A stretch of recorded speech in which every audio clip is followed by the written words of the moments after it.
Hi guys, thank you so much for being here, and I really do hope you're doing well. Today I want to talk to you about ground dwelling. Now, for me, ground dwelling has been something that I've been doing predominantly in the main for the past couple of months, really. I've not really done it in a major way before then, and when I have, it's been in a tent. I'm predominantly a hammock camper, as you well know.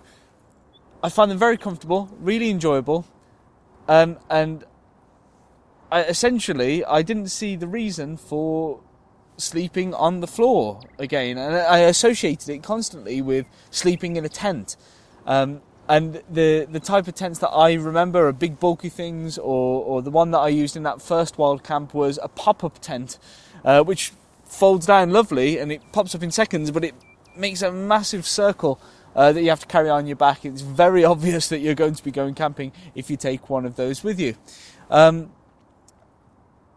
The thing that I've come to realise is that using a basher specifically, or a very small tarp, you can get low profile when you're staying out in the woods. Now, a number of times I've actually been interrupted in the woods because people have seen my diamond configuration tarpaulin over my hammock, because it is like 6 foot high. Even I have my hammock really low, but the top of the ridgeline is about 6 foot. So from there you've got a block colour tarpaulin. My one's olive green, so you've got this big olive green upside down triangle, and if anyone looks over your way, they'll be able to see that because it's 6 foot high. So you have to get inventive if you want to remain hidden. You have to sort of look for dips and ditches and all of these types of things. Whereas what I've come to discover with the ground dwelling is that you can set it up as comfortable, as low, as comfortable as you're happy to get into. So if I set up an A-frame very low, I could have it literally just above my head. And if I had it just above my head, I would then be able to get into that, and it would be inches off the floor rather than being 6 foot off the floor. Now, if you combine that with the fact that I'm using a single person basher, that it is a camouflage, especially my one's a woodland camouflage pattern, you're going to be very, very difficult to spot, and your camp is going to be very difficult to spot. That for me is really beneficial. Now, that's not talking about the different kinds of configurations that are possible. Of course, I've just got like a lean-to configuration up today, just trying to keep the sun off me. There's a bit of a breeze, trying to keep the breeze off me. But if I was sleeping under this, I would hunker it down. I could bring this section forward a bit to still give me a low profile, but an open profile.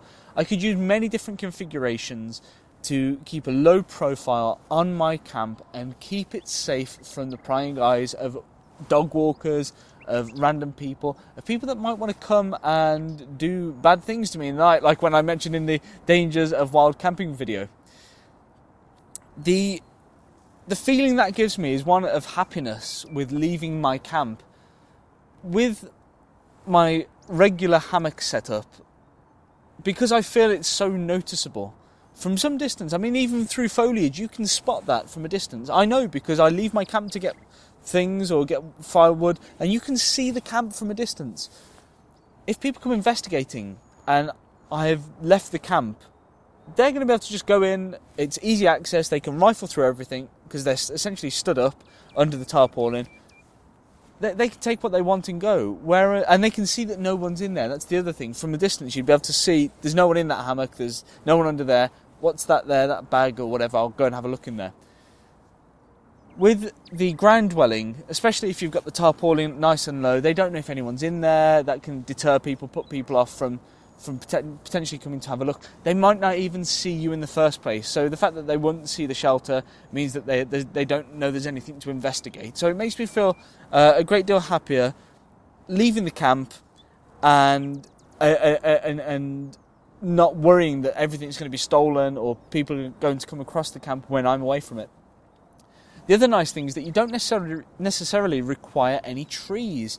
With the hammock, you have to have trees. Now, I made a video on how to turn an extra large tarpaulin into a tent with a ground sheet. That, for me, was really, really good. But still, my issue was that you can't always find a nice flat piece of ground to make that kind of tent structure. With the basher, you can pretty much put it up with poles, but you don't even need to have the basher.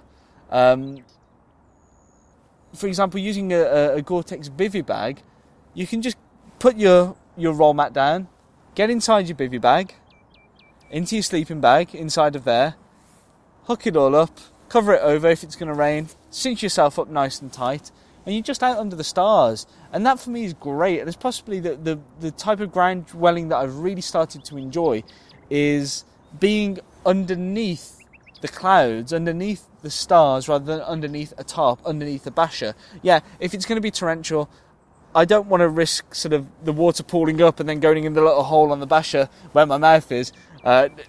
Strange scenario, not going to happen.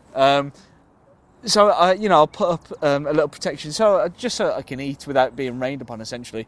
But if it's just going to be a light drizzle, hey, look, put the mat down in the basher. In the bivvy, in the sleeping bag, under the stars. Wonderful way to spend the night, and very lightweight as well. So I'm really enjoying the ground dwelling. But I'd really love your tips as well. As I'm fairly new to this, a couple of months, I know most people are fairly new to hammock camping, and they're mainly ground dwellers when it comes to camping. I'm the exact opposite. I'm mainly a hammock camper. I'm trying to get into ground dwelling, and people think I'm crazy. Well, most people, when they get into a hammock, they say, this is the most comfortable sleep I've ever had. I actually quite like sleeping on firm surfaces, so I'm really, really enjoying the firmness of the floor.